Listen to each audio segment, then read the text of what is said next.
네, 안녕하십니까. 정준입니다. 이번에 조기 대선으로 치러지는 6월 3일 대선에 후보로 나오신 분들이 여러 분 계신데요. 저희 노무현 재단에서 한 분 한 분씩 모시고 각각의 정책이나 비전, 견해 등을 이렇게 좀 더 자연스러운 분위기에서 나눠보는 그런 시간 릴레이로 준비했습니다. 제가 이제 세 번째 바통을 넘겨받았는데요. 사회자마다 또 다른 후보와 깊이 있는 이야기를 나누는 그런 시간들이 있었는데 마지막 세 번째 이제 시간입니다. 지금 사실 조기 대선이라고 부르는 거는 실제로 예상하지 못했던 정치 일정이었다는 뜻이기도 하고요. 새로 들어선 정부가 충분한 준비를 갖추지 못한 채 사실 급하게 시작해야 되는 그런 어려움들도 있는 그런 상태죠. 게다가 이 위기상을 신속하게 극복하고 새로운 어떤 비전을 보여줘야 되는 막대한 책무가 동시에 따르는 그런 중요한 시기이기도 합니다. 이른바 사회적 대전환기라고 이제 볼 수가 있을 텐데요. 이때 우리 21세기 대한민국이 어떤 방향으로 나가는 것이 바람직할지 후보들의 고견을 들어보는 그런 시간입니다.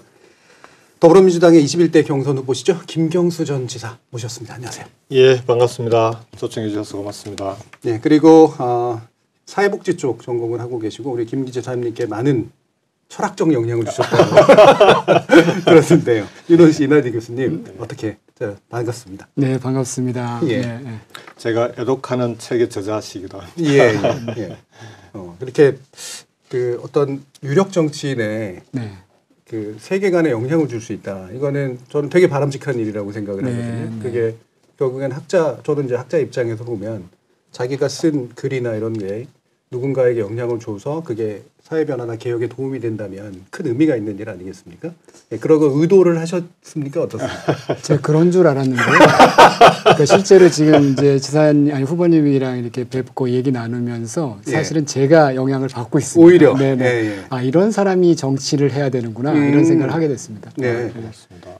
좀 이따 이렇게 칭찬하셨기 때문에 좀 이따 좀 들어보는데 먼저 어떠셨어요? 이게 확실히 이게 이 부분은 전공한 사람이 보는 눈과 또 다르게 이제 좀 큰 시야에서 이 부분에 접근하는 게 서로 장단점이 좀 있지 않습니까? 배우셨던 점은 어떤 거예요? 그러니까 사람을 대하는 기본적인 자세, 그 다음에 어떤 것들이 단기적인 목표나 이해에 근거하지 않고 큰 틀에서 누구를 위한 행동이나 생각을 해야 되는지 이런 것들이 구체적으로 얘기하지 않아도 행동과 여러 가지 말술 속에서 제가 굉장히 많이 배웠고 그런 것들이 제가 그냥 학자로서 그냥 도서관에 있고 책을 보는 걸 넘어서 어떻게 살아가야 될지에 대한 그런 부분까지 아주 좋은 영향을 미쳤다고 생각합니다. 네. 만나셔서 그 얘기 하시려고 만나신 건 아니실 텐데 어떻게 가마를 드리게 됐나요?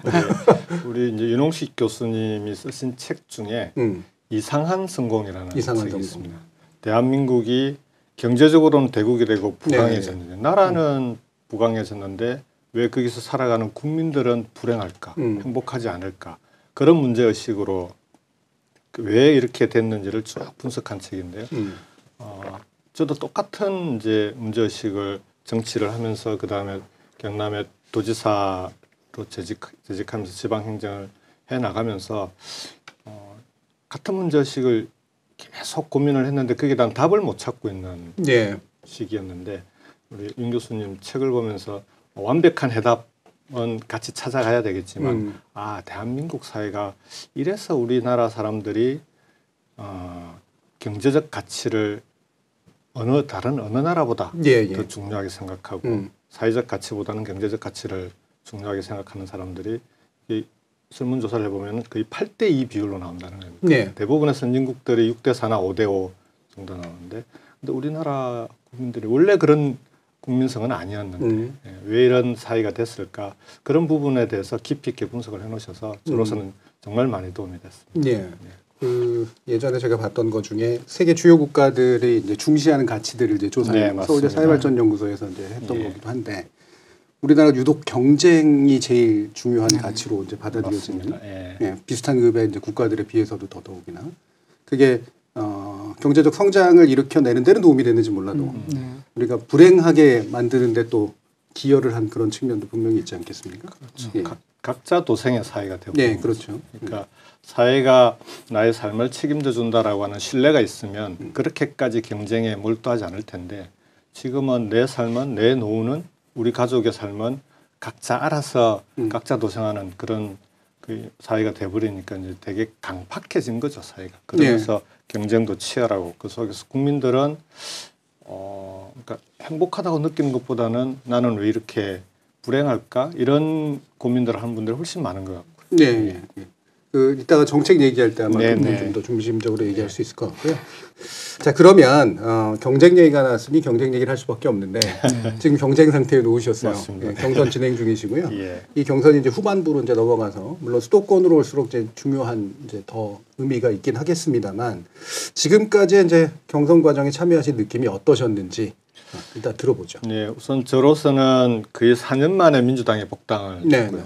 저는 이제 그동안 정치 인생을 시작한 이래로는 30년 가까이 민주당 위기를 걸어왔는데 한계를 걸어왔는데 오랜만에 당원들을 이번 경선 과정에서 현장에서도 보고 그다음에 경선 치르면서도 만나고 하니까 좀 고향집에 온 것 같은 그런 느낌은 있습니다.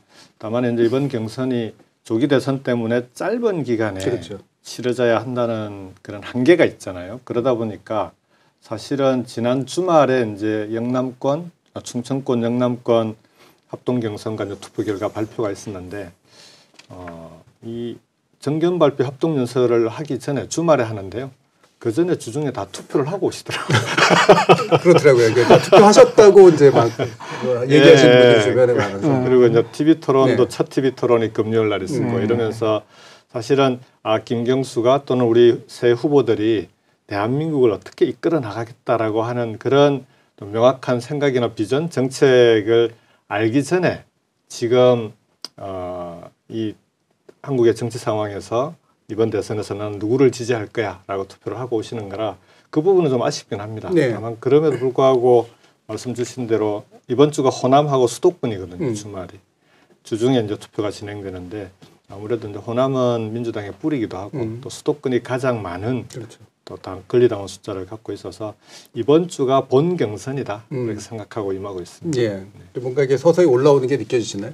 원래는 그래야 되는데 이게 이제 사실은 기존의 경선은 거의 2달 가까이 진행되거든요. 그러면서 주말마다 한 번씩 지역에서 이제 투표하고 결과를 보고 이렇게 하면서 이게 이제 어떤 추세다 이런 게 느껴지는데 이건 그냥 주말 두 번에 한 번 그 두 번에 다 개표를 해버리니까 추세를 느끼기가 쉽지 않습니다. 그렇죠. 이른바 이제 바람이라든가 이런 것들을 만드는 것도 쉬운 일은 아니고 이번에는 좀 어쩔 수 없는 측면이 있다라고 생각하고요. 결국은 이번 경선의 가장 큰 목표는 어떻게 하면 이번 이 내란 상황에서 치러지는 여전히 내란이 지속되고 있다고 국민들이 불안해하지 않습니까? 그러다 보니까 정권 교체를 반드시 해야 되겠다라는 열망들이 그 어느 때보다 강한 것 같아요. 그래서 이번 민주당의 경선도 그런 국민들의 여망에 부응할 수 있는 새 후보들이 각자의 비전과 정책으로 경쟁하고 승부하지만 결과가 나오면 깨끗하게 승복하고 정권 교체 대선 승리를 위해서 다 함께 한 팀이 되는 그런 경선이 될 수 있도록 최선을 다하려고 생각하고 있습니다. 윤 교수님은 원래 이런 경선 과정에 보통 관심이 있으세요? 없습니다. 없으시죠? 네, 처음입니다. 그러실 것 같은데요.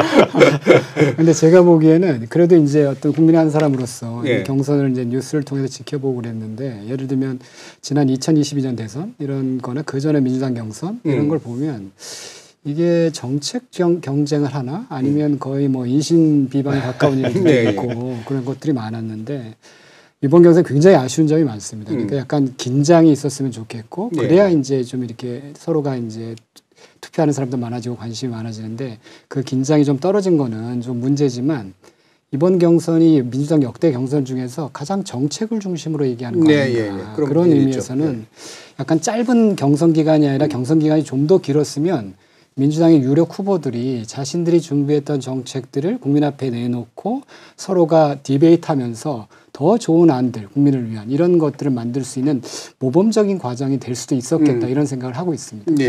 실제 당내 경선의 원칙이 뭐냐 그러면 첫 번째 네거티브를 안 해야 됩니다. 네, 맞습니다. 인신공격을 그걸 왜 당내에 있는 후보들끼리 합니까? 두 번째는 경선이 끝나면 경선에 참여한 후보들은 본선 과정에서 당선된 후보가 와서 도와달라고 얘기하지 않더라도 자기가 스스로 뛰어다니면서 승리를 위해서 함께 싸우는 그게 당내 경선의 기본 원칙인데 지금까지 우리 당의 당내 경선이 그런 원칙이 잘 안 지켜진 거죠. 예. 특히 지난번 2022년에 더 그랬던 것 같고요. 근데 이번에는 비록 뭐 짧은 기간이고 말씀드린 여러 가지 한계가 있음에도 불구하고 이 부분은 좀 모범적인 관행을 만들어 나가는 그런 경선으로 좀 가고 있지 않나 그런 생각이 듭니다. 네.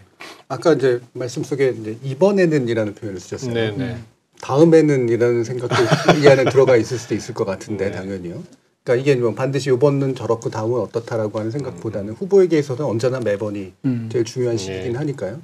근데 아마 많은 분들이 느끼셨을 때 김경수 지사에 대해서 이렇게 호감을 가지고 계셨던 분들이 이번에 이렇게 대선이 갑자기 치러질지도 몰랐고 이번부터 뭔가 의미 있는 후보군으로 들어와서 자신을 어필할 것이다라고 생각을 못 하셨던 경우들도 많았던 것 같아요. 왜냐하면 아무래도 이제 사면 복권에 관련 과정이라든가 현재 이르는 게 꽤 비교적 짧은 기간에 이제 좀 진행이 됐잖아요. 원래 예상을 하시는 일정은 아니셨을 것 같은데. 전혀 아니죠. 제가 계엄이 발표된 날 독일 베를린에 이제 있을 때인데요.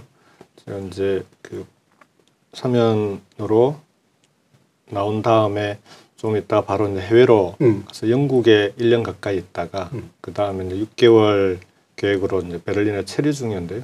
한 5개월 좀 지난 시점이었죠. 그때 갑자기 계엄이 발표가 되는 바람에 계엄 발표 난 날 사실은 이제 그 베를린 시간으로는 오후거든요. 8시간 지차가 나니까. 제 아내로부터 이제 소식을 들었는데 처음에 정말 안 믿겨지더만요. 이게 그러니까 뭔가 이런 일이 일어날 수도 있을 거다라고 평소에 생각하고 있어야 이게 현실감이 있는데 도저히 한 번도 생각해 보지 않았던 우리 대한민국에서는 이제 거의 사라진 유물처럼 생각을 했던 일이 갑자기 벌어지니까 진짜 이 현실감이 들질 않다가 이게 이제 사실로 이제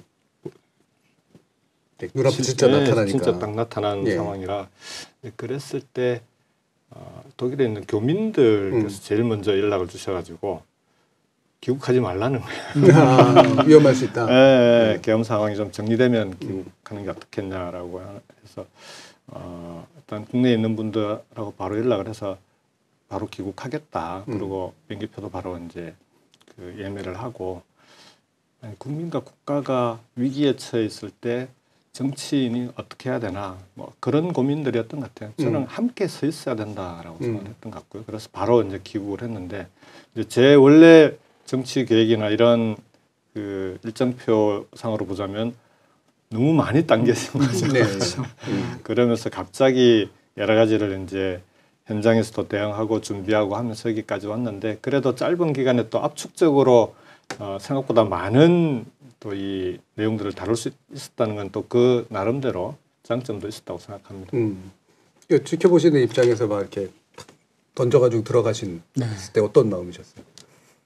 그러니까 이제 워낙 이제 준비가 원래 이제 그 후보께서 굉장히 길게 준비하고 차분히 준비하자 이렇게 준비하고 이제 공부도 하고 이렇게 계획이셨는데 하여튼 그 이상한 대통령을 만났어요. 이런 사태가 벌어졌고 그 다음에 또 이게 석방됐잖아요 중간에. 석방되면서 또 우리 후보께서 바로 단식에 들어가셨어요. 그러니까 안 그래도 이게 시간이 짧은데 그 단식하시면서 거의 2주간 단식을 하셨는데 물론 국가와 민족을 위해서 간절히 필요한 것이었는데 이걸 좀 이렇게 또 이렇게 만들어가는 굉장히 어려움이 컸고 그래서 하지만 반드시 해야 될 일을 하신 것 같다라는 생각이 들었고 그래서 저희가 아주 짧지만 그럼 이걸 어떻게 할까 이렇게 고민을 했고 아주 쉽게 얘기하면 고구마 줄기 전략 이렇게 얘기할 수 있을 것 같아요. 그러니까 고구마를 하나 이렇게 딱 꺼내면 줄기에 여러 개가 막 딸려오잖아요. 그러니까 핵심적인 이슈를 딱 잡아내고 그걸 통해서 나머지를 이렇게 가져오는 이런 식으로 이제 뭐 여러 가지 한국 사회 문제에 대한 해결을 어떻게 할 것인가에 대한 대안도 준비하고 그렇게 했습니다. 그게 이제 평소 지론이셨던 메가시티나 아니면 절대빈곤 제로 뭐 이런 것과 연결되어서 나온 겁니다. 이번에 정책을 같이 준비해 주신 교수님들 전문가분들하고 제가 해외에 있을 때도 이제 분야별로 한 번씩 영상으로 이제 토론들을 계속 해왔는데 우리는 이걸 이제 차분히 해 나가면서 사실은 선거용이 아니라 실제로 대한민국의 미래, 대한민국의 길 이런 고민들을 많이 했었어요. 왜냐하면 제가 해외에 나가서 봐도 그렇고 대한민국이라는 사회가 다른 어느 나라보다 특수한 경험과 역사적 배경 그리고 현재 처해 있는 상황들이 우리의 해법을 찾기 위해서 다른 나라 사례를 찾아보면 딱 맞는 게 그렇죠. 찾기가 쉽지가 않아요. 네. 그래서 그렇다면 참고하고 다른 나라 사례를 연구는 하되 우리에 맞는 길을 찾아야 되겠다. 그 길을 찾는 게 쉽지는 않으니 좀 꾸준히 분야별로 계속 다양한 분들하고 토론해 나가면서 하나하나 좀 정리를 해 나가자. 그러고 준비를 해오던 게 있었는데 이게 갑자기 조기 대선 국면으로 들어가 버리니까 이걸 현실의 정치 공약으로 정책 공약으로 바로 바꿔야 되잖아요. 그 과정이 좀 쉽지는 않았는데 고생을 많이 하셨죠. 네.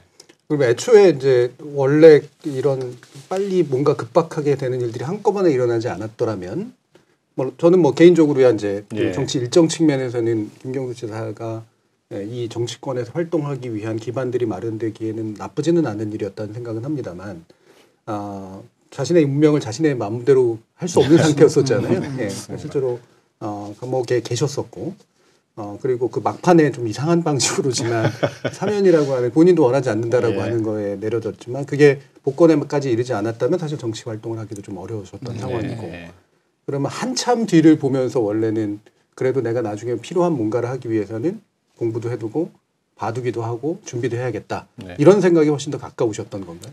그건 제가 말씀드린 거예요. 언제부터 하셨어요? 전혀 그런 얘기를 한 적이 없고요. 예. 그런 얘기는 일체 언급이 없었고 다만 아까도 말씀드렸지만 이게 누구 한 개인이나 한 정치인의 미래를 떠나서 정말 객관적으로 대한민국이 어떤 나라가 돼야 될지에 대해서 지혜를 모아보자. 거기에는 이제 색깔이나 그 이념이 다른 사람들도 같이 모여서 한번 합의할 수 있는 대안을 만들어 보자. 그걸 한 5년 정도 해보자. 이게 기본적인 취지였습니다. 그리고 제가 이제 우리 후보님과 같이 이렇게 공부를 하게 된 이유도 바로 그것이 매력적이었고 그게 우리 사회에서 꼭 필요한 거다. 왜냐하면 정권이 바뀔 때마다 경제 정책이나 외교 안보 정책이 왔다 갔다 하는 것들은 결국 바람직하지 않잖아요. 이제 일관성도 있어야 되고 그냥 그런 면에서 준비했기 때문에 아마 제가 이해하기로는 전혀 준비하진 않았던 것 같다. 이렇게 말씀드릴 수 있을 것 같아요. 우리 저와 이제 교수님을 포함한 같이 준비를 했던 분들의 고민은 대선 때만 되면 왜 이 소위 정책 공약을 준비하기 위한 캠프가 꾸려지고 거기에 또 정책을 담당하는 단위가 만들어지면서 그때 사람들이 특히 유력 후보 중심으로 왕창 모였다가 대선이 끝나면 또 흩어지고 축적되질 않는 거예요. 저도 이제 노무현 대통령님, 문재인 대통령님 선거를 같이 치렀기 때문에 그 당시에 함께 하셨던 분들이 정부의 운영 과정에는 많이 참여를 하시지만 그때의 고민들이 축적돼서 꾸준히 그 이후에 성과로 남고 또 논의가 확대되고 대한민국의 소위 지식 사회 또 지식 그 집단지성이 조금씩 확대되고 단계적으로 축적돼 나가는 과정 이게 없는 거예요. 그래서 이번에는 우리가 준비를 한다면 제가 대선에 안 나갈 수도 있으니 그러니까 그 부분에 대해서는 여러 번 물어보셨는데 꼭 제가 나가야 됩니까? 라는 말씀인데 제가 안 나가더라도 우리가 구조적으로 그런 논의를 하는 단위를 만들고 이게 안정화돼서 어떤 유력 대선 후보든 좋은 정치인이 있을 때는 그분들과 함께 대한민국을 어떻게 바꿀 건지를 우리의 논의 결과를 가지고 세상을 바꾸는 무기가 될 수 있는 거 아니겠냐. 그걸 한번 그 대선 한 번이 아니라 그 이후에도 꾸준히 계속 바꿔 나갈 수 있는 그런 걸 한번 해보자라는 게 이제 애초에 취지였습니다. 그 문제의식은 지금도 유효하고요. 이번은 이제 조기 대선 국면이라 여기까지 왔지만 대선이 끝나고 나면 그 작업들은 또 앞으로도 계속해 나가야 된다고 생각합니다. 굉장히 중요한 그리고 의미 있는 이제 의지이신데 이걸 현실로 바꿔보면 사실 이게 이제 여러 가지 물적 토대가 있어야 되잖아요. 후보한테 모이는 이유는 조만간 정권을 잡을 거라고 믿기 때문에 그래서 잠시라도 나를 쏟아 넣어서 나머지 기간 동안은 뭔가 이렇게 뜻을 펼치겠다 또는 보상도 받겠다 이런 게 결국 작동하기 때문에 그렇게 벌어지는 건데 그러지 않게 준비를 하려면 한편으로는 사심 없음이 작동을 해야 되잖아요. 그렇죠? 그러니까 내가 꾸린 이 플랫폼이 정책 플랫폼이 되는 것이 누가 가져가든 굉장히 훌륭해야 된다. 이래야 되는데 이러려면 이게 하나는 이제 당이 작동을 해주든가, 당이 이제 물적 토대가 되든가, 정당성의 근거도 되고요. 다른 한편으로는 아마 도지사 시절에 이미 그런 걸 좀 하셨던 것 같은데 그때는 저 정책팀을 꾸릴 수 있는 물적 기반도 있는 맞습니다. 거고 그때 이제 많은 분들을 좋은 분들을 모셔서 하셨다고 전 들었었어요. 그러니까 이런 식으로 뭔가 실제로 행정 안에 있거나 아니면 이런 당과 같은 그런 공식적인 조직들이 그거를 이해하고 같이 이제 뭔가를 도와주거나 이래야 되는데 지금 이제 일을 만드셨을 땐 이 두 가지가 없었던 상태였단 말이에요. 예. 이게 뭐 경주 최부자도 아니고 이게 어떤 생각으로 이런 게 가능하리라고 보셨어요? 그 제가 독일에 있을 때 제일 부러웠던 지점이 이 지점이에요. 그러니까 독일에 있을 때 제가 이제 기후 위기, 기후 변화 대응 제가 이제 연구하는 주제 중에 하나였는데 자주 찾아가는 연구소가 아고라 연구소가 있는데요. 아고라라는 연구소가 생긴 지 한 10년 정도밖에 안 됐어요. 근데 지금 연구원이 160명.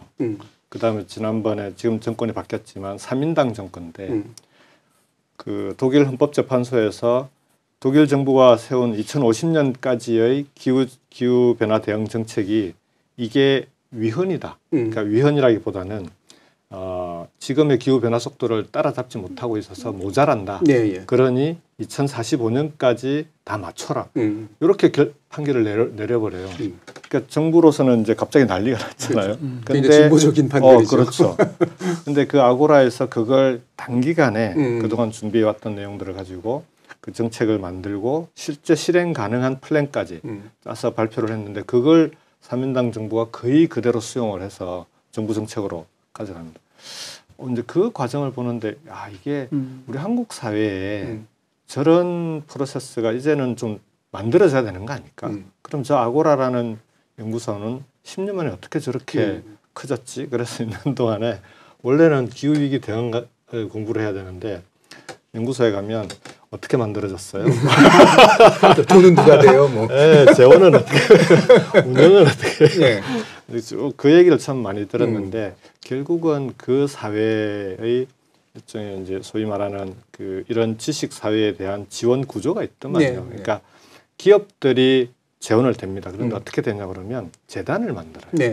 재단에는 일절 관여하지 않아요. 다만 재단을 만들 때는 우리 재단은 이러한 방향으로 활동하는 시민사회나 연구소에 지원한다.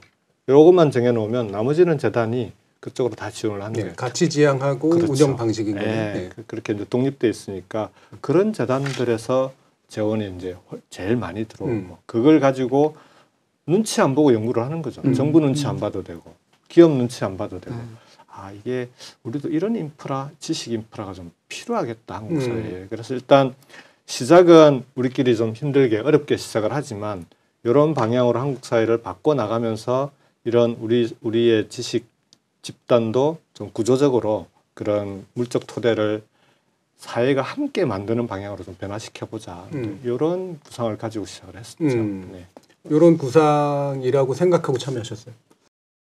그렇게까지 구체적으로 못했어요.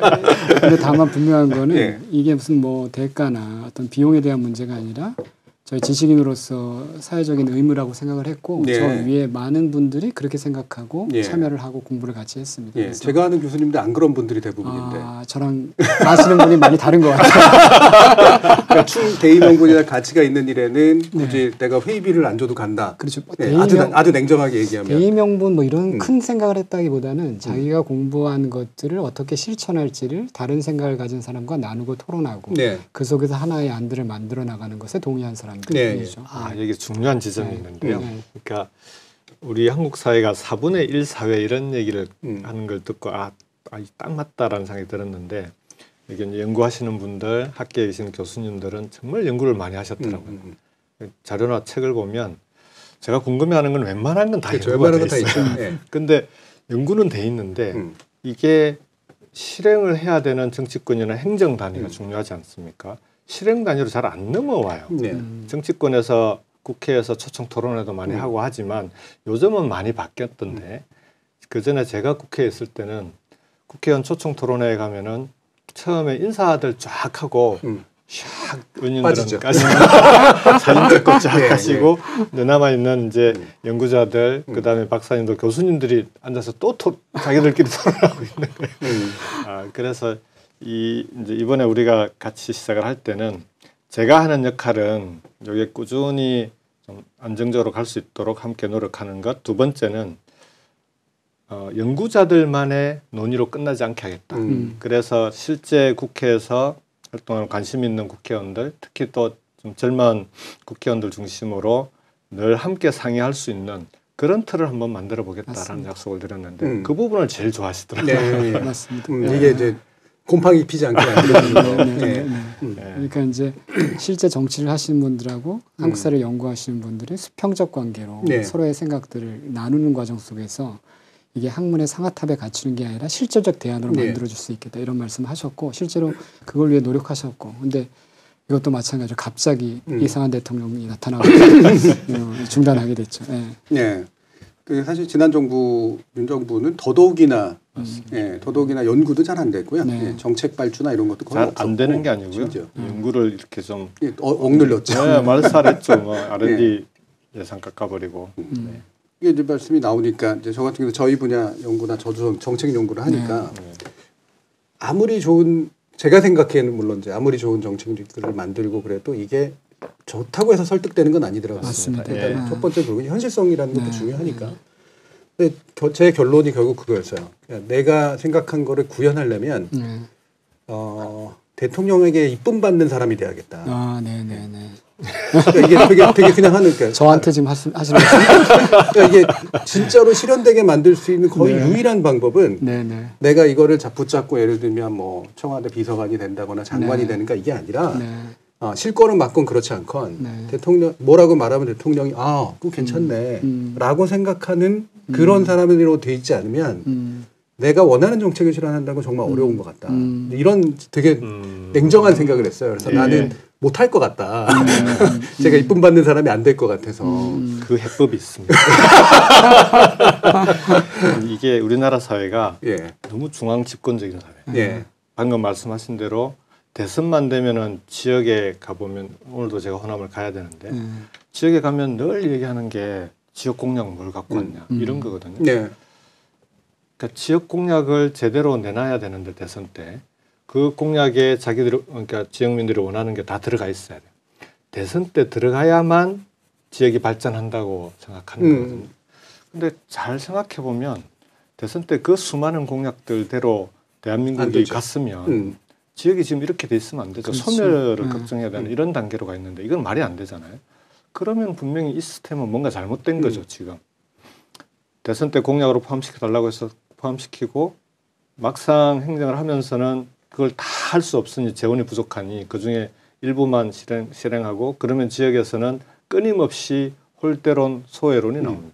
그리고 또 다음 대선 때 그러면은 또 똑같은 대로 반복하는데 이제 제가 느끼는 건 이게 지역의 운명 또는 우리 이 현장에서 각 분야별로 여러 분야별로 발전을 시켜 나가는 과정이 왜 대통령과 중앙정부에 이렇게 매여야 될까? 민주주의의 기본이 자율과 분권이잖아요. 근데 우리나라는 왜 분권이라고 하는 게 이렇게 기본적으로 분권 사회라기보다는 완전히 집권 사회, 중앙 집권 사회로 돼 있는데 이 문제를 왜 안 풀까? 이제 이 고민이 먼저 들더라고요. 그래서 정치권이 대통령만 되려고 또는 정당이 대통령을 배출하면 모든 게 다 실현되는 것처럼 생각하는 요걸 바꾸지 않으면 대한민국이 바뀌지 않겠다. 그래서 첫 번째 대한민국의 기본적인 분권의 핵심은 중앙정부와 지방정부가 이제는 확실하게 좀 역할과 권한을 나눠야 되는 거 아니냐. 중앙정부에 다 맡겨놨더니 지금까지 해온 건 수도권을 50% 넘는 인구와 자본이 몰리게 만드는 수도권 일극체제를 만들어 놓은 거예요. 저는 당연하다고 봅니다. 왜냐하면 중앙정부가 볼 때는 효율적으로 일이 돼야 되는데 수도권에 몰아넣는 게 제일 효율적이거든요. 여기서 다 하면은 제일 편해요. 근데 지역에서는 17개 시도로 나눠 있는데 17개 시도에서는 이것도 해야 되고 저것도 해야 되고 이런 얘기를 하면 중앙정부 입장에서 보면 그래서 얘기하는 걸 왜 당신 지역만 해줘야 돼. 형평에 어긋나. 그러니까 다 해주거나 아니면 못 해줘가 되는 거예요. 근데 그 지역별로 다 발전해 나가는 경로나 발전해 나가야 될 방향이 다 다를 수밖에 없지 않습니까? 그걸 왜 중앙정부가 지고 앉아서 그걸 하냐고요. 그래서 이제는 근데 이게 17개 시도 단위로 또 다 그렇게 하면은 너무 비효율가 나는 게 심해요. 그래서 이제 제가 그 고민하고 여러분들하고 상의해서 만들어낸 아이디어가 부울경 메가시티. 수도권은 서울, 경기, 인천이 서로 유기적으로 연결돼서 하나의 권역이 돼서 발전 경로를 밟고 있으면서 경쟁력이 아주 강하게 됐는데 다른 데는 다 시도 단위로 뿔뿔이 흩어져 있으니 우선 부산, 울산, 경남 이게 원래 한 그 도였거든요. 경남도에서 요 권역, 동남권 권역만이라도 수도권처럼 서로 유기적으로 연결될 수 있는 그런 체제를 만들어서 그렇게 그 발전 경로를 새롭게 만들어 보자.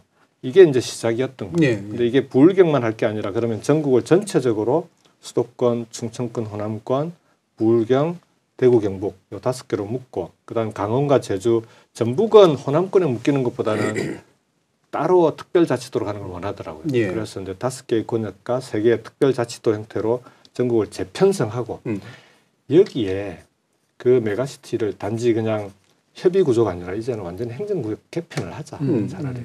그래서 자치정부를 만드는 거죠. 예를 들면 미국의 주정부 같은 게 하나 생기는 겁니다. 그럼 그 주정부에서 지역의 발전 방향을 스스로 계획하고 그걸 추진할 수 있는 예산과 재정도 충분하게 확보할 수 있도록 시스템을 바꾸는 겁니다. 지금은 중앙정부에서 1년에 약 90조 가까운 예산을 꼬리표를 달아서 지방정부에 줘요. 꼬리표 그러니까 이거 해라라고 공모사업이라든지 뭐 그런 경로를 통해 가지고 그 뭘 하려고 그러면은 중앙정부가 신청하고 그게 이제 국비 사업으로 채택이 되면 그제서야 이제 국비가 내려오는데 100% 오는 것도 아니고 또 매칭을 해야 돼요. 자기네들이 매칭 내야 되고. 그러니까 이제 지방비가 많지도 않은데 그 사업들 따와서 매칭하고 나면 경남 같은 경우에는 1년에 예산이 10조가 좀 넘었거든요. 그 중에서 정말 우리가 순수하게 새롭게 한번 사업을 해보자. 그렇게 쓸 수 있는 예산이 2%밖에 안 돼요. 전체에서. 순수 가용 예산이. 그러니 이게 뭔가 새로운 방향으로 뭘 할 수가 없잖아요. 그래서 이제는 그렇게 하지 말고 5개 메가시티 단위로는 1년에 5조 원 정도를 아예 배정해버리는 거죠.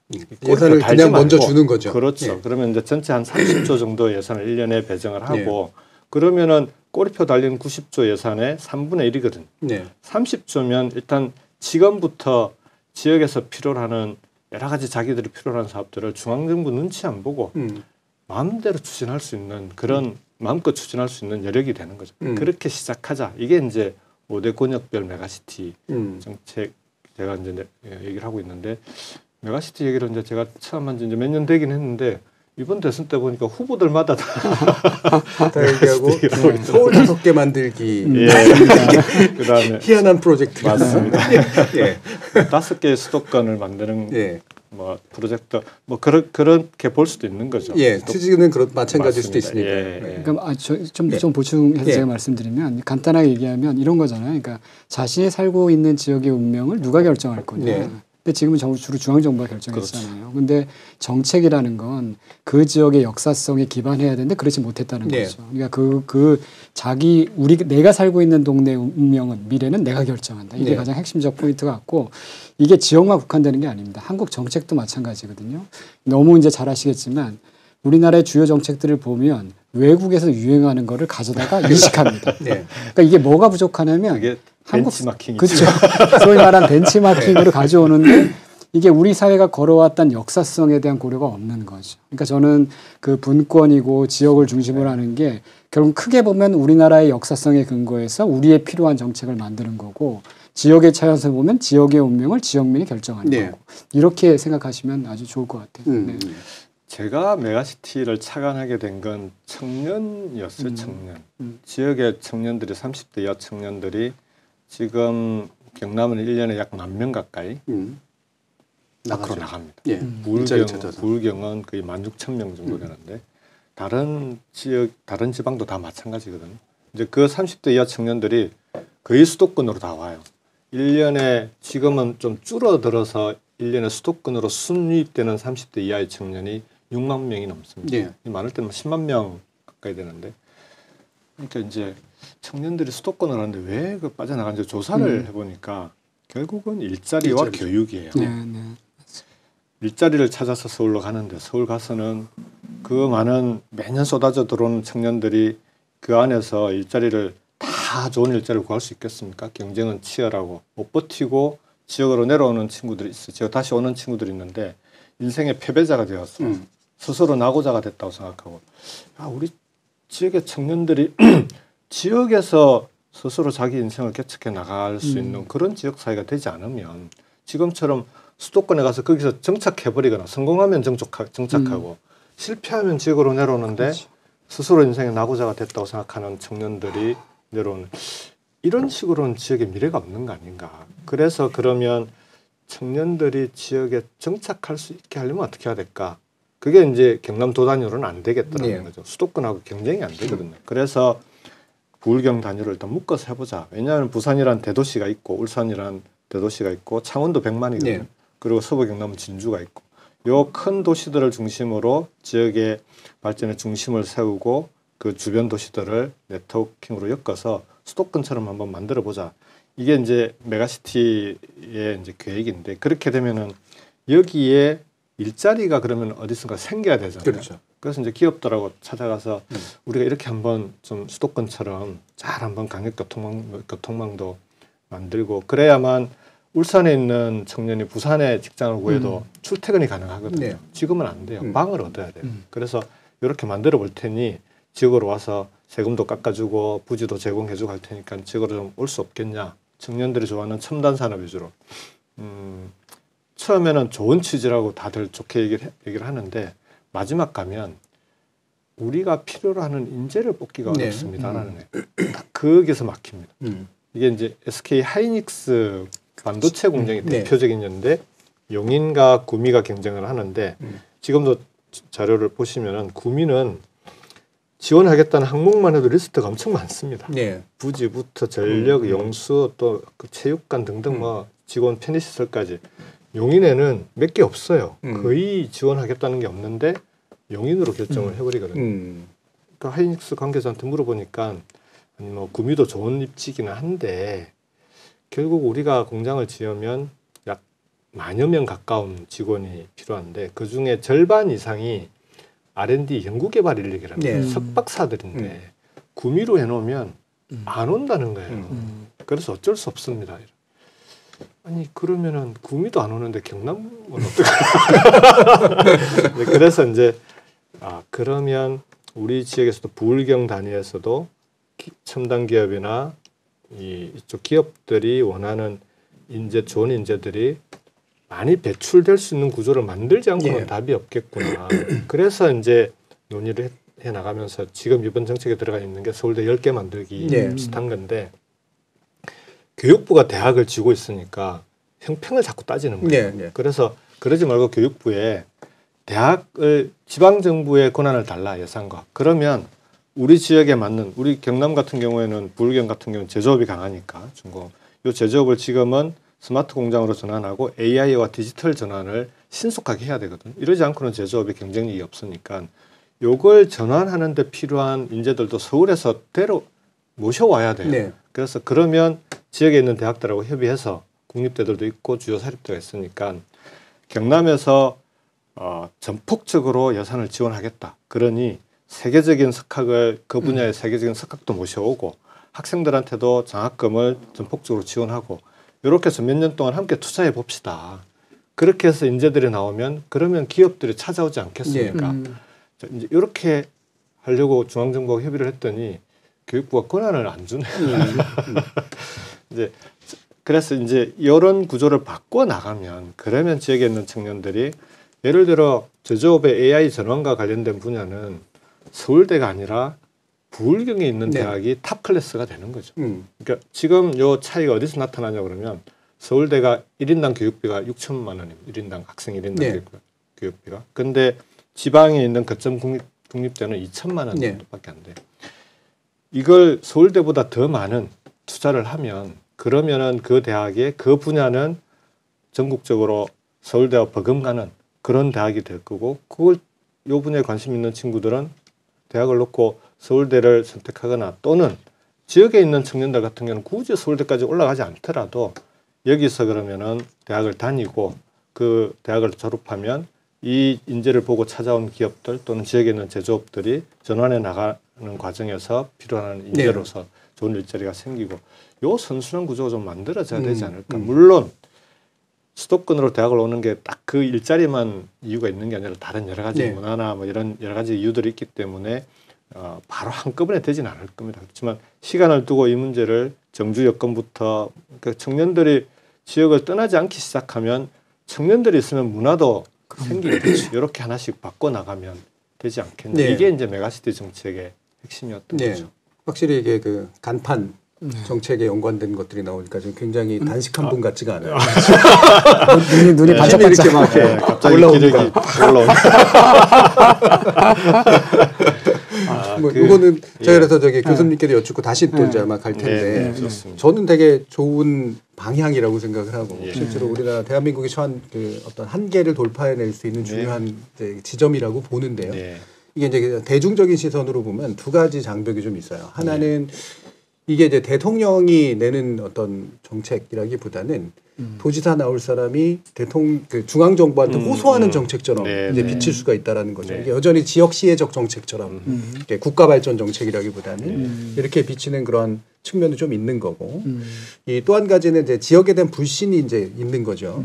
그러니까 잘 해내겠어? 이런 예, 그렇죠. 저쪽이 역량이 되겠어? 돈 주면은 뭐 원래는 공장 지어야 될 때 아파트 짓고 막 이러지 않겠어? 지금 부산에서 나타나듯이 결국 지역 유지들이 결국 짬짬이 하는 그런 게 되지 않겠어? 이런 두 가지가 이제 결합돼서 이제 보는 시선들이 있는 것 같거든요.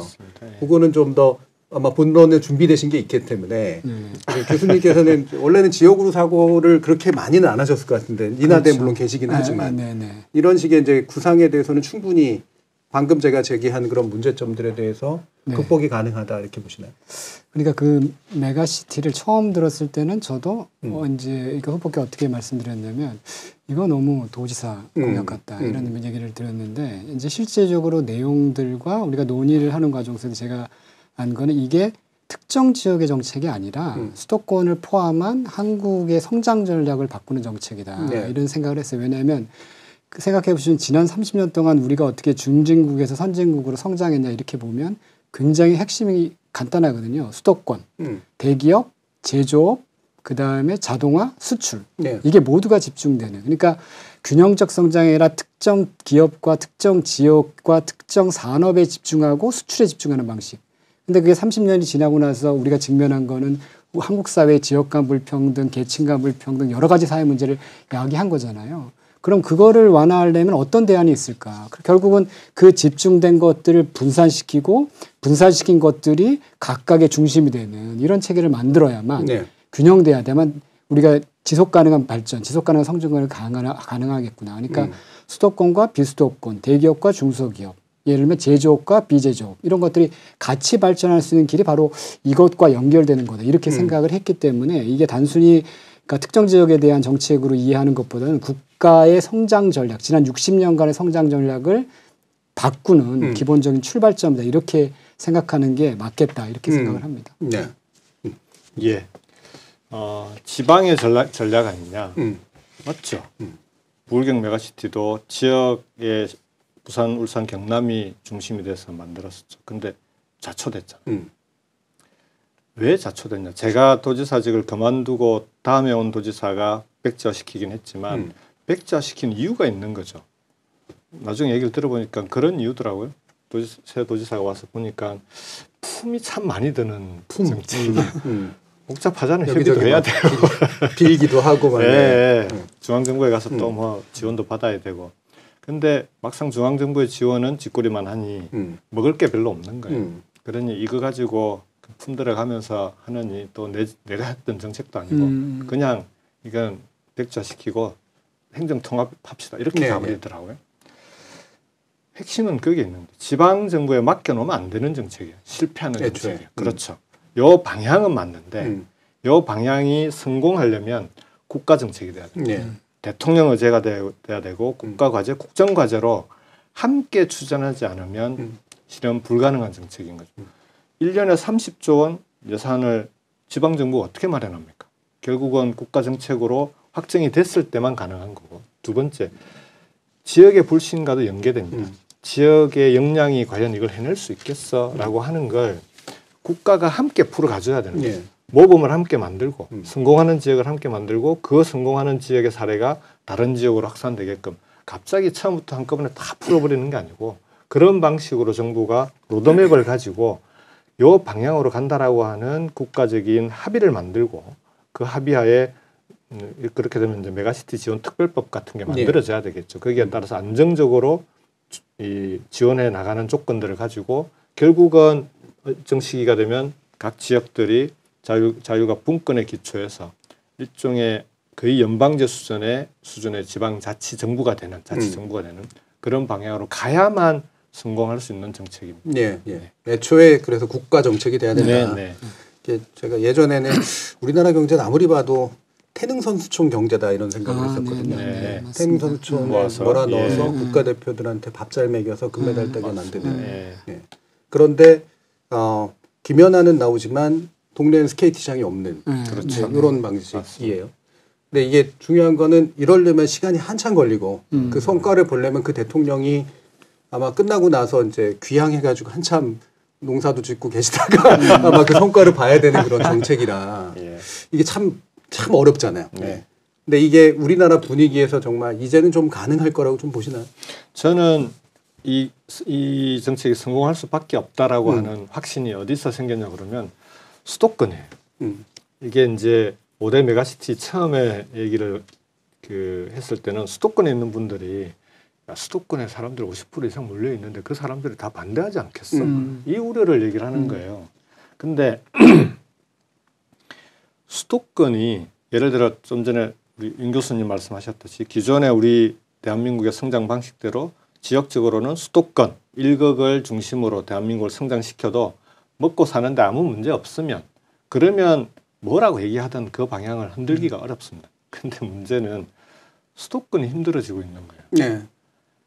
기본적으로 집값 폭등, 그다음에 교통 혼잡 비용, 기업하고 있는 분들 얘기를 들어보면 수도권에 어쩔 수 없이 사람 때문에 몰려가긴 하지만 가서 사업하려고 들면은 비용이 너무 드는 거예요. 사무실부터 시작해서 웹툰을 중심으로 하는 이제 문화 엔터테인먼트 기업이 수도권에 있다가 경남 김해로 우리가 이제 컨텐츠 기업 육성 센터를 만들면서 그쪽으로 입주한 기업이 있는데 그분 사장님하고 얘기를 해보니까 와서 사업을 해보니까 4분의 1밖에 안 된대요. 그런데 여전히 여기도 문제가 이 사람을 참 뽑기가 쉽지가 않다고. 그래서 이제 그 기업하고는 지역 대학을 묶어서 그 지역 대학에서 웹툰부터 해서 이제 자기들이 직접 가르쳐가면서 학생들을 육성하는 그런 방향으로 갔는데 결국 수도권도 지금은 사람들이 너무 몰리고 과밀화되고 집중되니까 수도권의 경쟁력도 떨어지고 있는 거예요. 그게 대한민국의 경쟁력을 떨어뜨리고 있는 거고 수도권에 살고 있는 사람들이 행복하지 않아요. 특히 청년들이. 계속 청년들이 몰려오니까 경쟁은 치열해지고 그다음에 일자리는 제한돼 있고 집도 제한돼 있으니 툭 하면은 집값부터 해서 이런 폭등을 하는데 그걸 막 눌러놓으면 그 수도권에 부동산을 눌러놓으면은 그게 묶여있던 자본들이 딴 데 지역으로 이렇게 왔다 갔다 하면서 이제 그 지역 집값을 폭등시켰다가 또 다운시키고 이러면서 그 지역에 사는 사람만 손해를 미치고 하여간 대한민국에 미치는 영향이 수도권이 이제는 플러스 마이너스를 보면 마이너스가 많아지고 있는 단계로 접어든 거죠. 그러면서 대한민국의 잠재 성장률도 2% 이하로 떨어지고 있고 그래서 그러면 수도권도 새롭게 발전 방향을 만들어야 되겠다. 이게 수도권도 규제로 다 묶여 있거든요. 균형 발전 때문에. 그 규제를 풀어달라고 하는데 그냥 규제를 푸는 방식으로는 수도권도 더 가밀화되고 더 어려워지니 다른 지역들이 어떻게 특성화해서 발전해 나가는지와 함께 수도권도 그러면은 앞으로는 발전 방향을 새롭게 만들고 수도권에 사람이 청년들이 몰려오지 않을 수 있도록 하면 그러면 수도권은 쾌적한 주거 환경부터 시작해서 수도권의 경제적인 발전 방향은 경제 수도 서울과 국제금융도시를 포함한 고부가 가치 서비스 산업 위주의 수도권에 맞는 또 수도권의 첨단 산업 기지에 맞는 수도권만의 발전 방향을 가지고 사람들이 이제는 주거 비용부터 사업에 드는 비용을 낮춰가면서도 수도권도 발전해 나갈 수 있는 길이 생기겠다. 그렇게 하려면 다른 지역이 수도권처럼 발전을 해줘야 되는 거예요. 그렇게 해서 함께 발전해야 수도권의 문제도 풀리는 그래서 수도권이 갈수록 경쟁력이 떨어지고 있는 요 상황을 풀기 위해서도 이 정책은 반드시 필요하다 이렇게 말씀드리겠습니다. 그 아주 정확한 게 같은 예는 아닌데 많은 사람들이 지금 샌프란시스코나 실리콘밸리가 네. 첨단 산업의 중심으로 알고 있고 거기에 많은 인재들이 몰리고 있다는 걸 알고 있잖아요. 근데 실제 제가 이번 겨울에 가서 워싱턴 DC에 가서 ICT 전공하는 사람들, 네. AI 전공하는 사람들을 만났는데 전혀 그렇지 않다고 합니다. 지금은 전부 다 샌프란시스코의 동부로 다 이주하거나 텍사스로 가고 있는데 그게 비싸거든요. 그 이유가 그렇죠. 예. 그게 과밀화되고 그렇죠. 집중화되고 생활비가 높아고 이러니까 더 이상 그게 발전에 힘을 못 받는 거죠. 그러니까 그런 것들을 생각하면 한국 사회도 이미 샌프란시스코나 실리콘보다 더 집중화되어 있기 때문에 이 상태는 연봉은 높은데 주거비가 그만큼 그렇죠. 더 이상 발전이 어려운 상황이고 아마 찾으면 샌프란시스코뿐만 아니라 여러 군데서 맞습니다. 이런 사례들을 찾을 수 있을 거라고 생각을 합니다. 수도권이 고비용 그렇죠. 사회가 되고 있는 거예요. 그렇죠. 네. 자, 그러면 이게 지역과 이제 경제에 관련된 주로 이제 일종의 국가 개조 프로젝트로서 새로운 이제 좀 대한민국의 새로운 성장 방식이 필요하다. 큰 의미의 이제 전체적인 어떤 우산이 될 수 있는 그런 정책 방향으로 일단 좀 느껴지긴 하고요. 그러면 이게 이제 단기적 경제 정책으로서는 의미가 있겠느냐라고 또 아마 반론을 할 수 있을 것 같아요. 지금 우리나라는 지금 단기적으로도 문제가 분명히 될 거기 때문에 그 부분에서는 어떤 처방을 좀 내리시려고 하십니까? 지금은 그러니까 세계적으로도 경제 전쟁의 시대고 안보 전쟁이 아니라 경제 안보가 훨씬 중요해지는 시기이기도 하고 그리고 우리가 국가적으로 여러 가지 위기가 지금 복합적으로 중첩되어 있습니다. 그래서 다음 정부는 이 위기를 극복하는 게 가장 우선적인데 이 위기를 극복할 수 있는 방법은 지금은 전 세계가 국가가 나서서 투자하는 국가가 나서서 자기 그 국가의 산업을 육성도 시켜야 되고 그리고 다른 나라와의 무역 전쟁에서도 완전히 플레이어로 같이 뛰면서 기업들을 보호하고 이런 전혀 새로운 경제 전쟁의 시도로 들어가고 있지 않습니까? 대한민국이 사실은 윤석열 정부 기간 동안에 거의 손 놓다시피 하면서 대한민국의 이 경쟁력이나 이런 부분들이 많이 좀 떨어져 있는데 다음 정부는 국가 투자 시대로 가야 된다. 1번. 자, 그 국가 투자 시대의 방향은 어떻게 해야 되냐? 민간 기업의 활력이나 민간 기업의 창의성들을 높이는 방향으로 국가는 그걸 지원하는 방향으로 가야지 국가가 모든 걸 다 하려고 하면 안 된다. 그러니까 국가가 투자하되 민간의 활력을 높이는 그런 생태계를 조성하고 인프라를 구축하고 민간과 협력해서 민간의 보호막이 될 수 있는 그런 역할들로 투자를 해야 된다. 세 번째, 분야는 어디로 가야 되냐? AI와 디지털 전환을 이제는 단지 제조업 이런 차원이 아니고 사회 전 분야의 AI와 디지털이 함께 입혀져서 전환하지 않으면 국가의 경쟁력을 갖기가 어려워집니다. 산업은 말할 것도 없고요. 예를 들면 행정에도 AI를 어떻게 적용할 거냐, 복지 분야도 AI를 어떻게 적용할 거냐 이런 것들이 이제는 국가가 그런 분야들을 다 나서서 투자를 해야 되는데 그걸 투자하려면 얼마나 많은 인력이 필요하겠어요. 지금처럼 대학에 맡겨놓는 방식으로는 요 수요를 감당할 수가 없거든요. 두 번째는 기후위기 대응에 대해서도 이제는 이걸 비용으로 생각하는 시대는 이미 지나갔습니다. 유럽에 가보니까 그 기후변화에 대한 대응이 유럽이 장기적으로 빌드업을 해나가고 있는 새로운 경제 분야예요. 탄소세부터 국경세를 만들고 등등 지역사회에서 기후위기에 대해서 재생에너지 또는 뭐 여러 가지 그 환경과 관련된 부분을 제대로 대응해내지 않으면 사업하기가 힘들어집니다. 이제 그러다 보니까 그 재생에너지를 100%로 사용하는 그런 아리백 이런 것들이 너무 이제 일반화되니까 지금 어떤 일이 생기고 있냐 그러면 다국적 플랫폼 기업들, 디지털 기업, IT 기업들의 데이터 센터가 이게 이제는 재생에너지를 공급할 수 있는 나라를 찾아가요. 그렇게 되죠. 그게 아일랜드고 덴마크고 핀란드 이런 데를 가는 거예요. 우리나라는 대상에 끼지도 못하는 거예요. 여기 오면은 힘들어요. 그러니까 오히려 한국에 있는 우리 대기업들이 찾아 나가야 되는 이런 상황이 되어버리니 이미 경제적으로도 기후위기라고 하는 게 기후경제, 녹색 전환이라고 하는 게 하나의 산업으로 가고 있기 때문에 국가가 지금 이 부분에 대해서 문재인 정부 때 시작했던 것들이 윤석열 정부 때 다 중단돼 버렸거든요. 시간을 너무 놓쳤는데 지금이라도 적극적으로 나서서 국가가 투자해야 된다. 그래야만 빨리 따라잡을 수 있다. 마지막으로 이런 것들을 해낼 수 있는 가장 중요한 건 결국은 사람이에요. 이런 분야들을 해나갈 수 있는 인재를 수도권만이 아니라 전국에서 다양하게 배출할 수 있는 그런 구조를 가야만 대한민국의 미래가 있다. 이런 크게 세 가지 AI, 디지털과 기후경제, 인재양성이라고 하는 큰 세 가지의 방향으로 국가가 투자해 나가는 그런 국가 투자 시대로 가야 된다. 네. 이렇게 말씀을 드리고 있습니다. 그러니까 그런 흐름이 지금 말씀하셨던 흐름이 세계적 흐름과 일치한다. 예를 들면 지금 마츠카토라는 사람이 기업형 교과라고 네. 얘기를 했는데 거기서도 정확하게 이 얘기를 하고 있는 거고 그걸 또 받은 게 오바마랑 예를 들면 뭐 바이든이 그런 네. 것들 받았었고요. 근데 또 하나 우리가 중요하게 기억해야 될 게 지금 세계가 우리가 알고 지금까지 살아왔던 세계와는 완전히 다른 세계로 가고 있다는 네. 걸 인지해야 되는데 2020년에 월드뱅크와 IMF가 매년 이제 원래 회의를 합니다. 근데 워싱턴 DC에도 원래를 하는데 그때 어떤 선언을 하게 되냐면 긴축과 인플레이션은 끝났다. 이제 국가가 적극적으로 고용과 산업에 대한 역할을 해야 된다. 그러니까 긴축의 종언을 선언합니다. 그러니까 2020년, 2008년부터 2020년을 경과하면서 과거에 우리가 소위 말하는 신자유 시대의 국가의 수동적 역할에서 벗어나서 이제 국가가 적극적으로 경제와 분배의 역할을 해야 된다. 그리고 지금 말씀하셨던 부분들이 그런 거에 부합하는 거다. 이렇게 얘기 드릴 수 있을 것 같아요. 그 사실은 이제 방금 얘기한 것이 우리 대한민국의 이제 성장 방식을 새롭게 바꾸는 또 하나의 전환 아닙니까? 근데 이제 사실은 다음 정부가 출범하자마자 해야 되는 건 민생이에요. 민생 경제예요.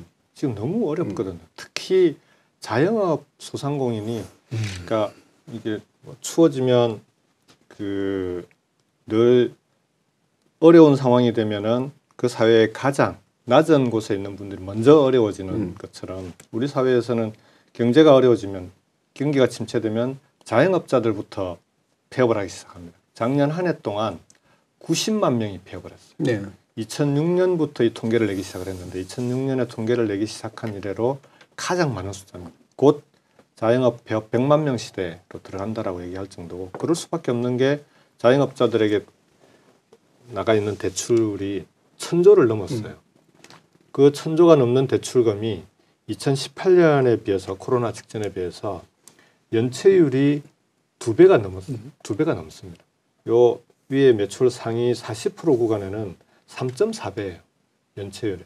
이러니 문을 안 닫을 수가 없는 거죠. 근데 문을 닫고 싶어도 대출금이 물려 있으니까 닫고 싶어도 닫지도 못해요. 폐업도 못하고 울며 겨자 먹기로 계속 적자를 보면서 자영업을 하고 계시는 분들 하고 있는 거죠. 이게 이제 우리 대한민국의 민생 경제의 현실인 거죠. 이 문제에 대해서는 긴급 처방이 필요합니다.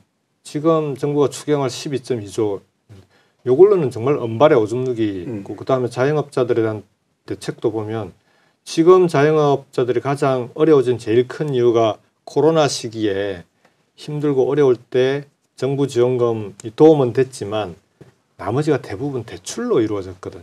금융 지원으로 이루어지다 보니까 그걸 연장하고 이자 지원도 하고 했지만 이제 그게 이제 한계에 온 거죠.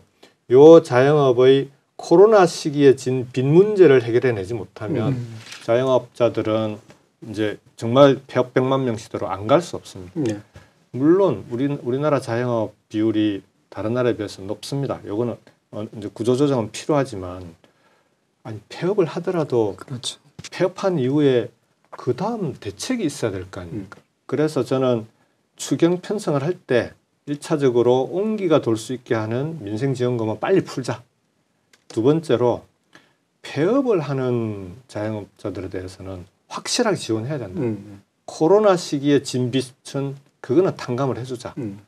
그다음 세 번째 폐업한 사람들에 대해서는 전직을 지원하거나 아니면 새로운 창업을 하겠다라고 한다면은 이제는 그냥 창업하는 게 아니고 어디 또 가서 막 이렇게 그 장사 잘 되는데 찾아가시잖아요.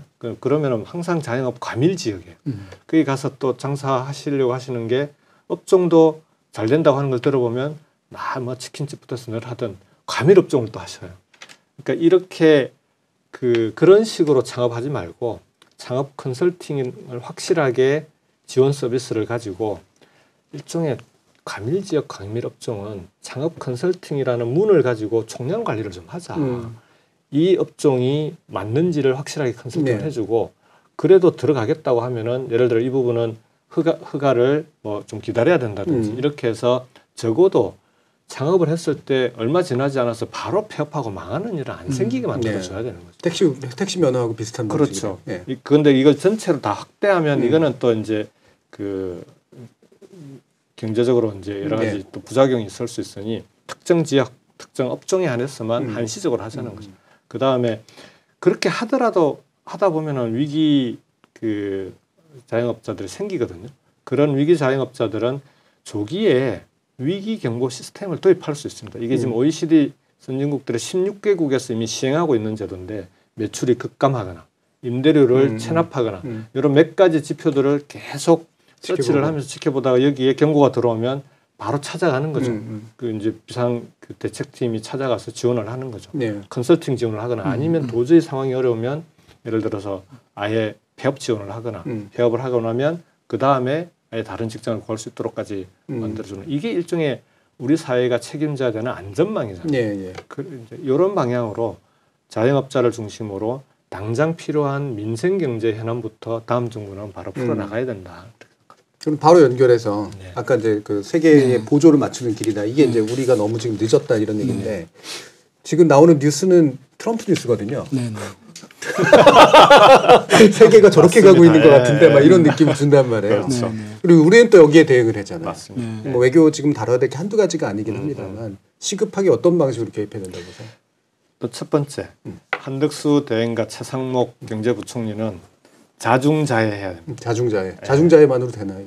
경거망동하면 사실은 2+2 협상도 제가 볼 때는 위험해요. 왜냐하면 지금 국민들로부터 선택받지 않은 권력 아닙니까? 이 지금 현재 내각의 책임은 관리예요, 관리. 뭘 현상을 변경할 수 있는 권한이 없습니다. 엉뚱하게 미국 가서 다음 정부가 책임져야 될 그런 결정들을 하고 오면 그게 족쇄가 되는 거죠. 외교, 안보, 무역 분야에 족쇄를 만들어 놓고는 이런 일은 절대 있어서는 안 된다. 그래서 그러니까 한덕수 대행이 무슨 다른 생각이 있으셔서 그런지 관리만 하면 잘하실 분인데 왜 저러고 계신지는 이해는 안 되고요. 두 번째, 트럼프의 관세 전쟁에 대한 대응은 무역과 외교 안보 사항은 반드시 분리해서 해야 된다. 이걸 포괄해서 묶어버리면 우리는 레버리지가 없잖아요. 지렛대가 없는데 저쪽은 관세라고 하는 지렛대를 가지고 이리저리 휘둘르면서 무역 이슈가 우리나라가 앞으로 이 정말 핵심적으로 우리나라 외교 안보에 중요한 외교 안보 전략을 훼손하는 전략과 우리의 이익을 훼손하는 그런 협상을 하면은 절대 안 되는 거죠. 세 번째, 전략적 인내심이 필요합니다. 우리가 트럼프 1기 때 해봤잖아요. 의외로 트럼프와 트럼프 정부는요. 생각보다 협상을 하면 합리적인 협상을 해요. 그러니까 우리의 입장을 명확하게 정리하고 근거를 분명하게 가지고 방위비 협상을 할 때도 소위 지금 옮겨간 미군 기지가 전 세계에서 가장 미군들이 볼 때는 넘버원 기지라는 거 아닙니까? 그 비용을 우리가 냈거든요. 그 과정부터 해서 실제로 미군을 유지하는데 우리가 드는 비용과 그런 사회적인 여러 가지 그 부대 비용들까지 포함해서 따복 얘기를 하면 그걸 받아줘요. 그래서 1기 트럼프 때 했던 우리의 경험이 있으니 그걸 가지고 하나하나 우리의 입장과 우리의 근거를 가지고 당당하게 협상을 해야 됩니다. 이게 트럼프가 뭐 엄청 커 보이고 그다음 미국이 큰 나라고 하니까 마치 우리가 빨리 뭘 하지 않으면 큰 손해 볼 것처럼 그렇게 생각하면 오히려 그 협상이 망하는 협상으로 간다. 그래서 이런 준비들을 이번 정부는 준비를 해놓아야 이번 정부가 아니라 지금 이번 내각은 준비를 해놓고 다음 정부가 들어오면 바로 그런 협상들을 해 나갈 수 있도록 해주는 게 맞다. 그러면 이제 뭐 이 차가 다 식어가지고요. 제가 생각하는 중요한 이제 질문을 두 가지는 이제 남겨놨는데 뭐 두 분 다 이제 아마 말씀을 주시면 물론 다 좋을 일이고요.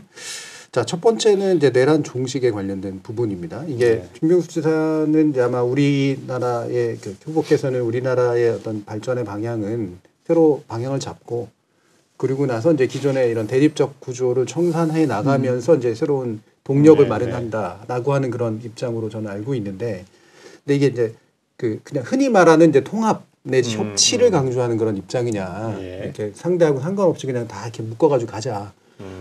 이를테면은 제가 냉정하게 그냥 얘기하면 나도 사면 받았으니 남도 사면해주자 이런 식으로 갈 거냐, 아니면 확고한 종식과 동시에 새로운 세력의 창출을 위한 어떤 통합, 이 두 가지를 나름대로 좀 잘 조합해낸 방안이 있느냐, 이 도란의 종식과 새로운 세력의 창출은 어떻게 가능한 것이냐, 이 부분에 대한 견해를 일단 먼저 한 가지로 엎주고 싶습니다. 지금 내란 종식의 첫 번째 과제는 내란에 가담하거나 내란을 일으켰던 책임자들에 대해서 확실하게 진상조사하고 처벌해야죠.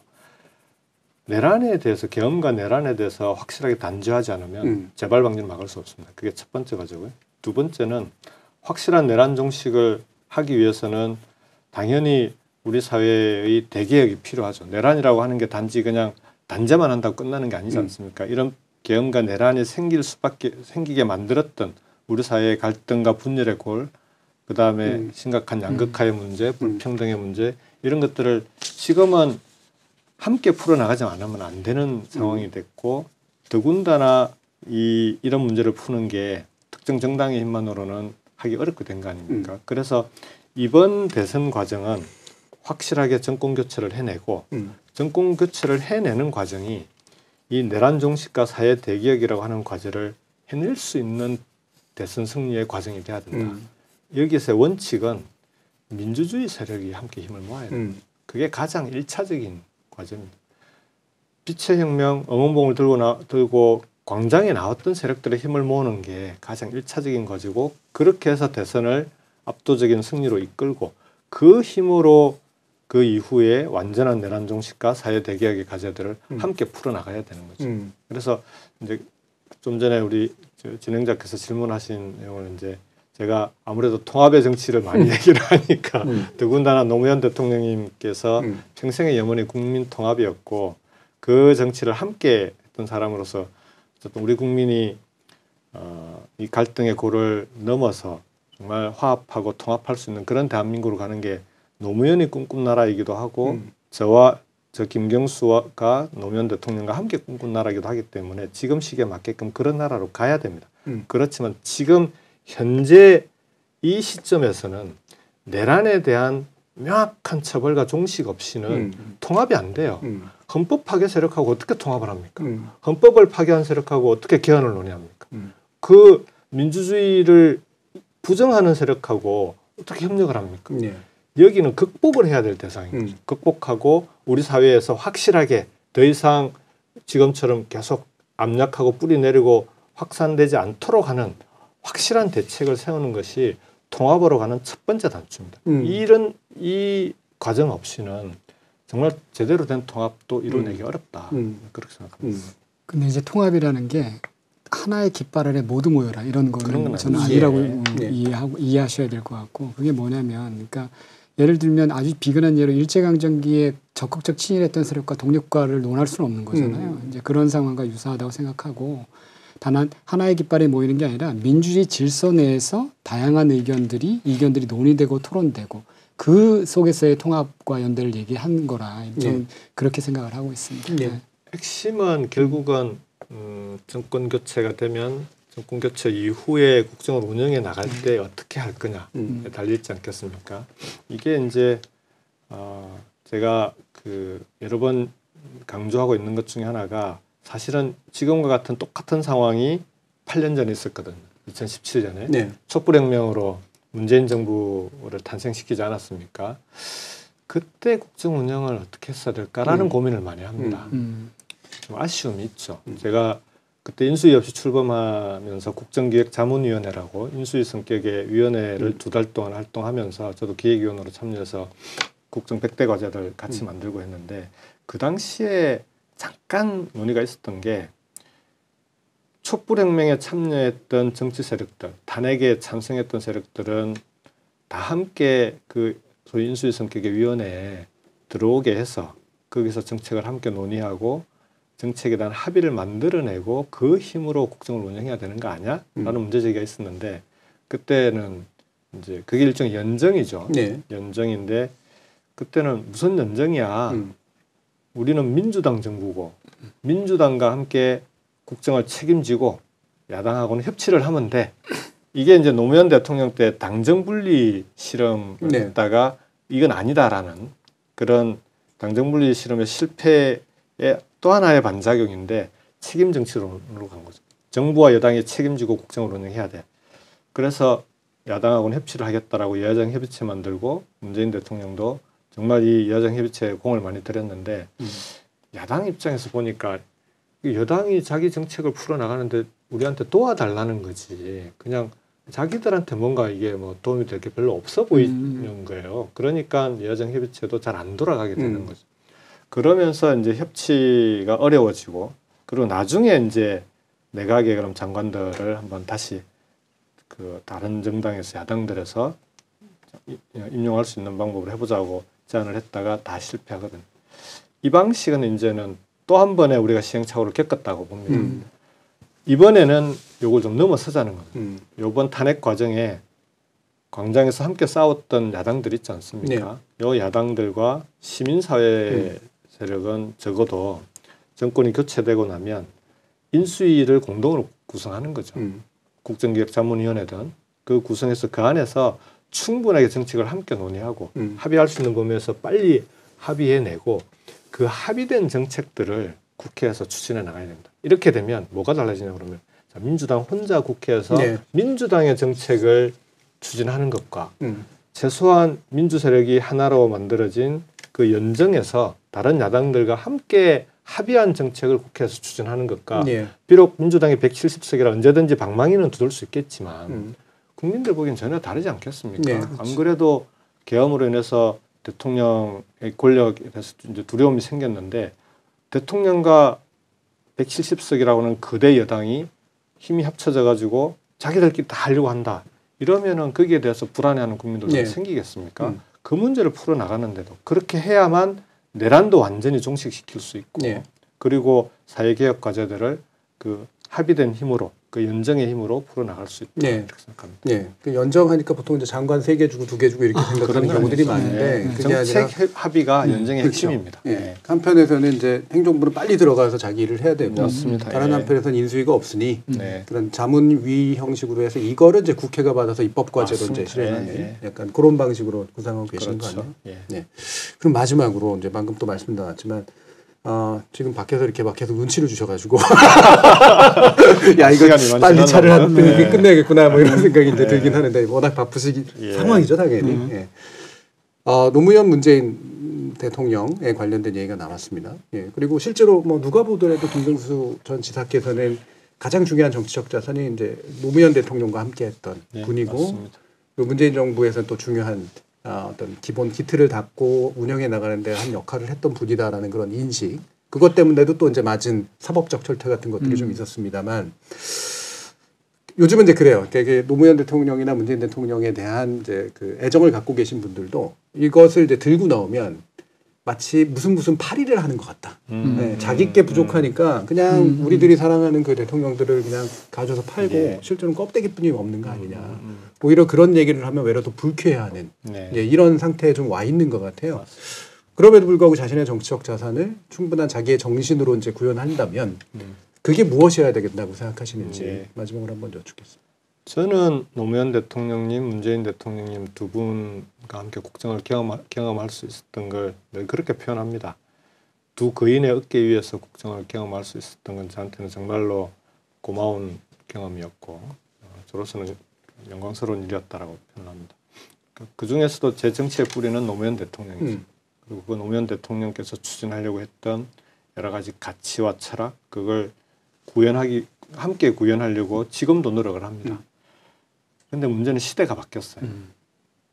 노무현의 시대, 문재인의 시대와 제가 지금 정치하고 있는 김경수의 시대는 상황과 여러 가지 조건이 너무 많이 달라졌습니다. 예를 들면 균형 발전만 하더라도 노무현 대통령과 함께 우리가 추구했던 국가 균형 발전이 혁신도시를 포함해서 17개 시도 단위의 국가 균형 발전을 추진했는데 제가 직접 해보니까 그 단위로는 이게 성공이 잘 안 되겠는 거예요. 그래서 그럼 업그레이드가 돼야죠. 노무현 대통령의 가치와 철학은 그대로 우리가 계속 가져가되 지금 시대와 상황에 맞게 풀어나가야 되겠다. 그러면 이건 김경수의 정치로 풀어야 되는 것 아니냐. 그게 메가시티로 나타난 거고. 그래서 앞으로도 저는 노무현 대통령님이나 문재인 대통령을 정치인들이 그 가치와 철학을 가지고 얘기하는 건 전 얼마든지 좋다고 봅니다. 더군다나 민주당은 김대중 대통령 이래로 3번의 민주정부를 경험하지 않았습니까? 김대중 대통령의 가치와 철학, 노무현 대통령의 가치와 철학이 민주당이 저는 뿌리라고 봅니다. 그 뿌리는 그대로 보존하고 잘 유지해 나가면서 그 가치는 유지해 나가면서 지금의 상황에 맞게 정치를 풀어나가야 된다. 그래서 과거 우리 김대중 대통령님이나 노무현 대통령, 문재인 대통령님 얘기를 한다는 걸 마치 그런 얘기하면 안 되는 것처럼 하는 것도 또 하나의 편향 아니냐. 지금 오히려 민주당은 어쩌면 그런 편향도 좀 있는 것 같다는 느낌이 있어서 약간 개파화시켜서 받아들이기 그렇죠. 때문에 그런 거예요. 그래서 오히려 이제는 특히 김대중, 노무현 두 분 대통령님의 가치와 철학은 민주당의 뿌리로서 기본 가치로 같이 기본적인 가치로 가져가고 그리고 지금 상황에 맞게끔 우리 민주당을 어떻게 변화시켜 나가고 혁신해 나가고 민주정부로 책임질 건지 이런 논의들이 좀 생산적으로 되는 경선, 대선 그리고 다음 민주정부 만일에 정권 교체가 된다면 다음 민주정부였으면 좋겠습니다. 네. 오늘 윤 교수님은 차 한 잔 같이 하시는 게 어떠셨습니까? 네? 부담스러운 자리셨을 것 같은데 이 차 한 잔 같이 하는 자리가 차도 못 드시는 자리가 됐을 것 같은데 차를 마셨나요 지금? 마지막으로 한 말씀 해주세요. 네. 경선 며칠 안 남았는데 민주당 어쨌든 그 남은 경선이 민주주의를 지키고 또 민주주의를 지지하는 당원 여러분들 그리고 민주당을 지지하시는 분들의 뭐 축제의 장이 됐으면 좋겠다 이런 기대를 하고 있습니다. 네. 이상입니다. 축제의 장이 되면은 좋을 텐데 예, 이 축제의 장이 어떻게 또 만들어야 되느냐 어떻게 또 잘 마무리해야 되느냐 이건 또 굉장히 중요한 과제인 것 같습니다. 그게 결국 선거하고 연결되는 문제이고요. 저희 노무현 재단에서 이렇게 그 민주당의 뭐 유력한 우리 이제 집권 정당이 될 수도 있어 보이는 유력한 후보들을 이제 또 모시고 이렇게 세 차례에 걸쳐가지고 서로 바통 넘겨가면서 이야기를 좀 나눠봤는데요. 뭐 일반적인 경선 토론과는 또 다르게 또 새로운 의미가 있었던 그런 자리였다라고 저는 느낍니다. 예, 사실은 재단에 오면은 마음 편하게 늘 왔는데요. 오늘은 마음 편하게 왔는데. 근데 논의 과정은 저한테도 되게 의미 있었다고 생각이 듭니다. 이번 경선 과정에서 이렇게 제 정책을 놓고 깊이 있게 얘기할 수 있는 자리는 오늘이 처음이에요. TV 토론이면은 수박 끄달기시고 도도도독하고 하고 그랬었는데 어쨌든 이런 얘기를 할 수 있도록 자리를 만들어 주셔서 감사드리고요. 어쨌든 이번 경선과 대선이 저는 지금은 이제 시민의 시대로 가고 있고 그 시민의 시대는 노무현 대통령과 함께 우리가 꾸준히 갖고 있던 우리 대한민국이 가야 될 방향 아니겠습니까? 이번 대선을 통해서는 다음 대한민국은 반드시 노무현 대통령이 꿈꾼 나라, 우리가 함께 꿈꾸었던 그런 시민의 시대를 같이 만들었으면 좋겠습니다. 오늘 그 토드에서도 얘기가 나눴지만 오늘 나온 이야기들이 이게 김경수의 정책이라기보다는 민주당 내지 대한민국이 또 구현해 나가야 될 공동의 맞습니다. 정책 내지 공동의 아이디어 플랫폼이라고 이제 받아들이고 아마 저작권을 주장하시진 않으실 것 같고요. 어떻게든 잘 받아서 빨리빨리 또 이런 것들이 좋은 것들은 잘 실현되는 그런 과정들 앞으로 좀 남겼으면 좋겠습니다. 오늘 두 분 감사드리고요. 앞으로도 더 좋은 자리에서 뵙겠습니다. 감사합니다. 감사합니다.